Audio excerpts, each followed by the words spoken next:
lesson on goal setting. Got a couple of aspects to talk about: benefits and types of goal setting, the principles of effectively goal setting. But our SMART targets are what is crucial for understanding and also hopefully to pass the exam. Hi everyone, I'm Dr. Chris Stankovich. Welcome to the Sports Doc Minute. Today we're going to talk about something that every athlete needs to do, and that is set goals. Goal setting is invaluable when it comes to athletic success. In fact, countless research studies have shown people who set specific, very measurable goals that they can control will almost always outperform athletes who set do your best types of goals or no goals at all. So let's talk about a couple of things that are vitally important when it comes to goal setting. Number one, you want to be specific.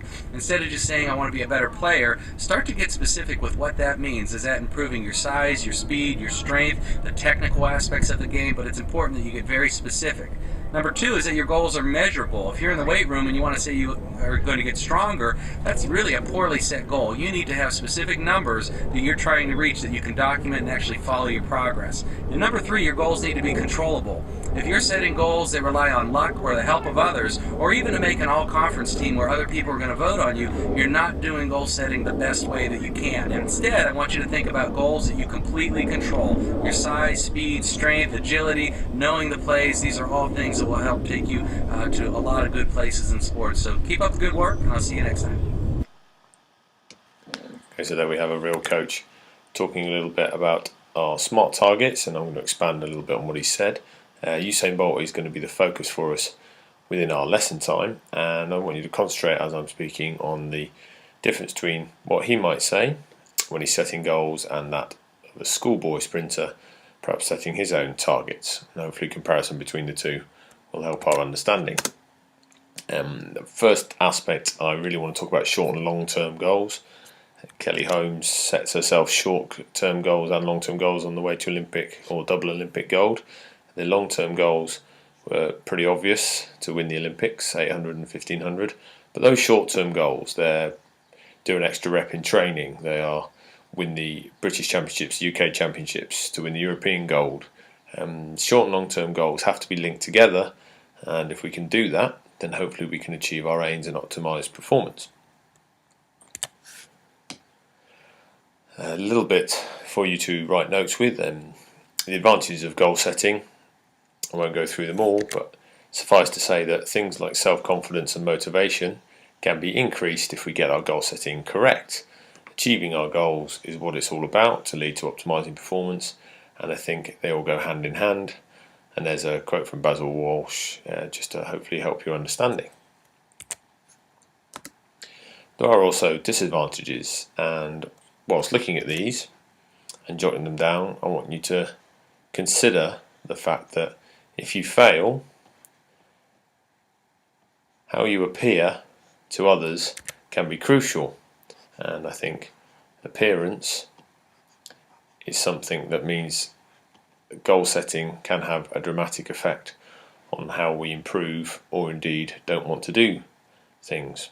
If you set achievable goals, you will look better in front of your peers if you can achieve them. However, if you set goals that are too high and you fail, unfortunately, when looking bad in front of peers, family, etc., that can have a really demotivating effect, and at worst, I won't bother comes into it, or I can't do it.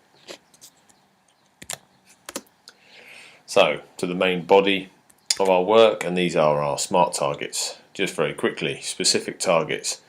They should be specific to what you want to achieve. Don't mix and match. Don't set a football target if you want to run a marathon.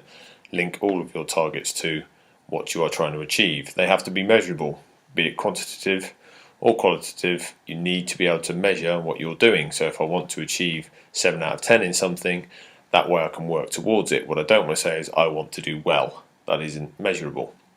Agree things. If you are working with a coach, if you agree with it, then you're more likely to be motivated toward doing it. Being told is not always the way, and having your own ownership of it certainly should help, so you must agree your goals. Making them realistic. Those realistic targets, as we've said, they can have a demotivating effect if they're not realistic. So make everything you're setting for your goals, short and long term, realistic. I'm not going to win Olympic gold at my age, therefore setting that as a target would not be realistic. However, could I do a bike ride from one town to another in England? Maybe. So that would be realistic and it would not be impossible. Therefore, I'd be motivated to achieve it. And then finally, everything has a time frame. If you haven't got your time phasing or time frame linked, you might not reach your short-term goals or long-term goals in a specific time. Therefore, you don't or aren't motivated to do them. What you need is a time restraint or constraint to allow you to achieve those goals that is realistic. So as you can see, SMART targets, when all linked together, certainly lead to effective goal setting. And there's a little clip or photo of Rory McIlroy. The reason he's there is, having suffered quite badly in the April 2011 Masters, he decided to set some short-term goals to hopefully affect his US Open performance. Alongside a sports psychologist, he decided that his short-term goals would be based around chipping and putting. And as we know, in the US Open 2011, a couple of months later, he won it. And the effective goals that he set enabled him to focus his mind, and therefore, using SMART targets, he achieved his goal.